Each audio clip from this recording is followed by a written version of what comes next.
Vâng, trở lại một chụp kia mà đón tiết hơi tệ tuần từ nâng video này cả trên chụp đường thân nào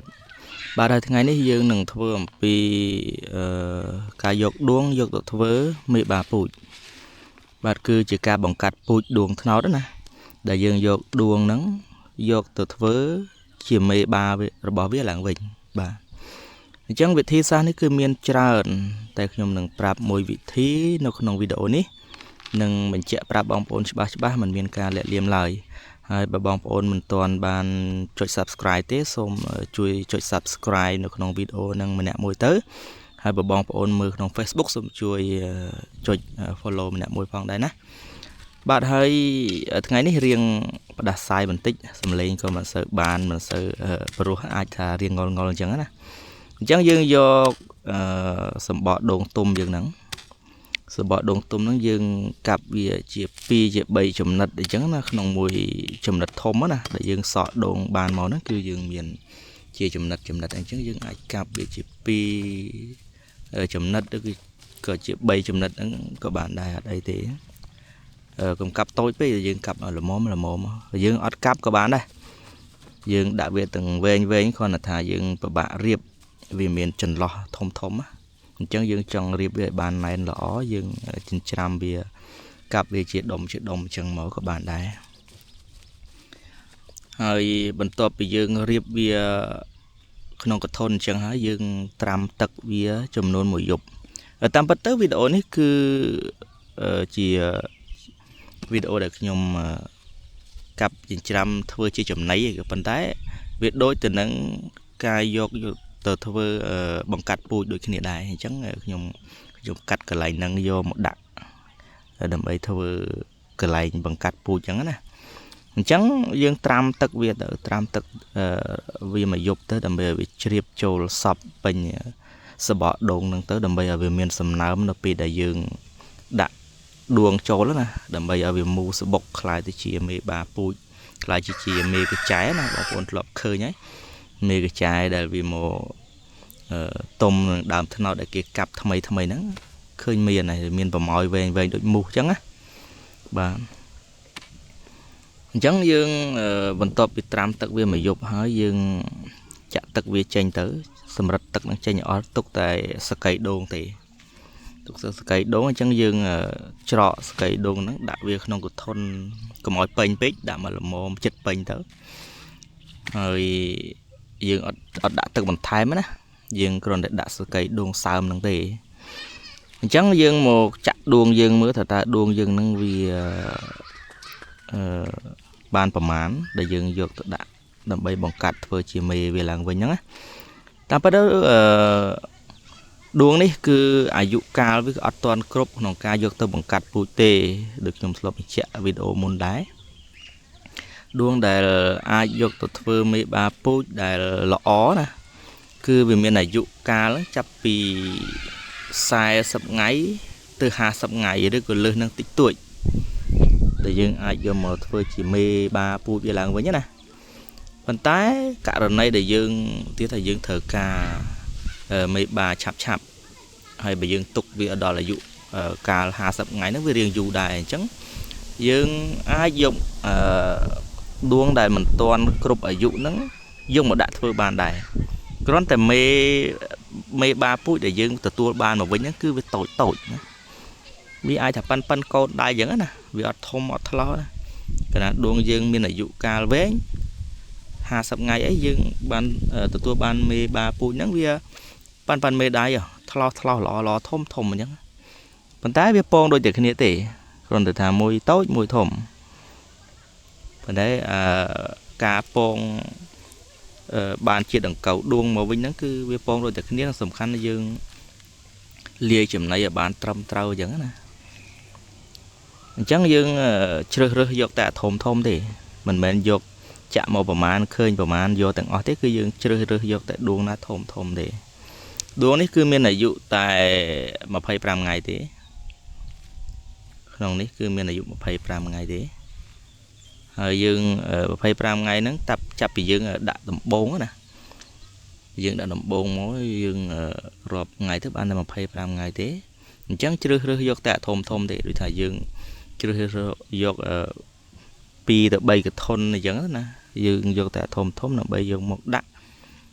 បង្កាត់ឲ្យคล้ายទៅជាមេបាពូជឡើងវិញហើយកាលណាដាក់តូចពេក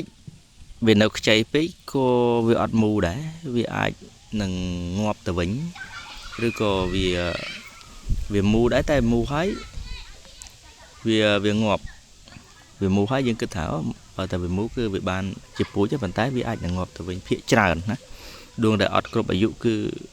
វាមូដែរប៉ុន្តែវាអត្រាងាប់ទៅវិញគឺច្រើនហើយយើងត្រូវការថ្នាក់ថ្នមវាករណីដែលវាកំពុងមូនៅក្នុងសបុកហ្នឹងគឺយើងអត់អាចបោះបោកវាបានទេព្រោះហ្នឹងផុយពេលដែលវាកំពុងមូវាមូខ្លាចជាមេអងតូចនៅក្នុងសបុកហ្នឹងគឺ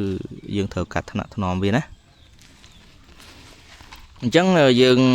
ប្រមូលមកបានប៉ុណ្នេះតាមពិតនេះមានតូចមានធំណាលាយគ្នាដែរប៉ុន្តែយើងអាចដាក់ទៅលាយទាំងអស់នឹងទៅអត់អីទេគ្រាន់តែថាអត្រាការខូចហ្នឹងក៏វាមានច្រើននៅក្នុងហ្នឹងសូមបញ្ជាក់អញ្ចឹងណាមិនមែនថាបងប្អូនធ្វើតាមទៅស្រាប់តែអត់កើតឬក៏វាមានងាប់ទៅវិញច្រើនគឺដោយសារមូលហេតុហ្នឹងដួងវានៅអាយុកាលខ្ចីពេកហើយយើងយកមកធ្វើមេបាពូជប៉ុន្តែមិនមែនថាអត់កើតទេករណីដែលយើងបញ្ញត្តិមេបាពូជអញ្ចឹងណាថាយើងអស់ហើយយើងត្រូវការមេបាពូជដើម្បីបង្កាត់បន្ថែមបន្តដើម្បីកុំឲ្យខ្វះដួងសាច់យើងណាយើងត្រូវលក់ឬក៏ដែលយើងត្រូវទុកបរិភោគអញ្ចឹងទៅអញ្ចឹងយើងចាក់វានៅក្នុងសកៃដូងយើងហ្នឹងសកៃដូងដែលយើងបានត្រាំទឹកមួយយប់ហ្នឹងយើងរៀបវាបានប៉ុណ្ណឹងហើយយើងចាក់ដួងហ្នឹងនៅក្នុងកធុនមិនមែនមានមួយកធុនណាគឺធ្វើ3កធុនតែខ្ញុំថតតែមួយកធុនហ្នឹងទេអញ្ចឹងបងប្អូនឆ្ងល់អីសកៃដូងអីមិនគួរកតិកទីអីអត់ដូចជាសកៃដូងដែលច្រាំមុនហ្នឹងអញ្ចឹងការពិតយើងរៀបសកៃដូងខាងក្រោមរួចហើយតែយើងបន្ថែមចំណីចាស់វាហ្នឹងមួយស្ទប់ខាងលើទៀតដើម្បីកុំឲ្យវាស្ងួតទឹកពេកណាគឺថាយើងដាក់អញ្ចឹងវាមិនមូភ្លាមទេវានៅស៊ីសកៃដូងហ្នឹង3-4 ថ្ងៃអញ្ចឹងកាលណាវាស៊ីទៅវាអាចថាវាស្ងួតអាសកៃដូងលើអញ្ចឹងយើងបន្ថែមចំណីចាស់ហ្នឹងបន្តិចដើម្បីកុំឲ្យវាស្ងួតអញ្ចឹងវាថែរក្សាសំណើមហ្នឹងបានល្អអញ្ចឹងណាបានអញ្ចឹងយើងបន្ទាប់ពីចាក់ចូលបានចំនួន10ថ្ងៃឥឡូវ10ថ្ងៃណាអញ្ចឹងយើងមកឆែកមើលណាវាមូសបុកអញ្ចឹងវាមូលដុំប៉ាន់មេដៃមេជើងហ្នឹងតាមតូចតាមធំអាណាធំទៅវាមូបានធំអាណាតូចវាមូបានតូចហើយវាមានសកម្មភាពរបស់វានៅក្នុងហ្នឹង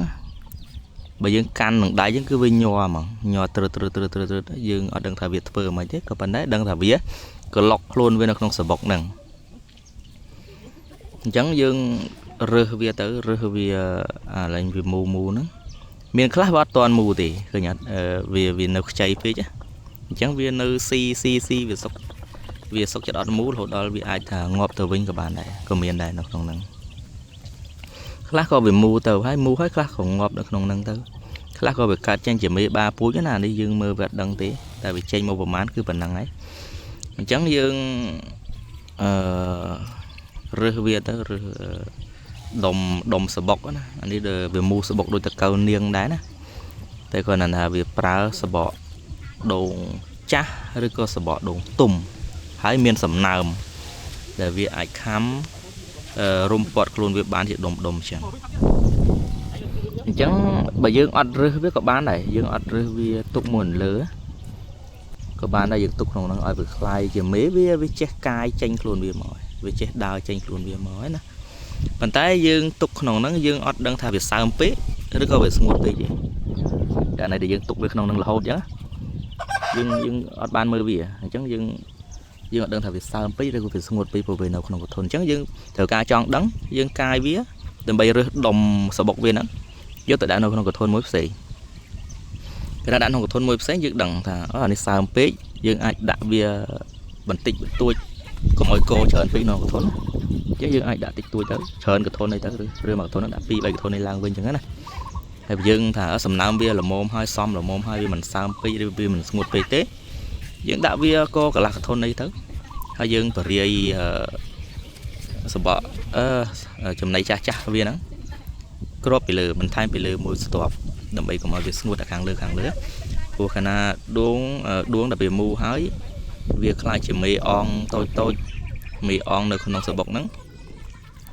គឺវាដំណើរការខ្លួនវាឲ្យខ្លាចទៅជាមេដែលវាមានស្លាបណាដោយសត្វផ្សេងដែលវាមានសបុកផ្សេងយ៉ាងដូចតែគ្នាទេគាត់ថាអានេះវាខ្លាចទៅជាមេពេលដែលវានៅតូចអញ្ចឹងវាត្រូវការទាំងសំណើមហើយក៏គឺវាត្រូវការទាំងសើមល្មមហើយវាមិនស្ងួតពេកណាដើម្បីវារស់រានមានជីវិតនៅក្នុងសបុកហ្នឹងអញ្ចឹងបងប្អូនធ្វើតាមហ្នឹងទៅគឺអត់ខុសទេណាអត់មានជាបញ្ហាអីទេប៉ុន្តែ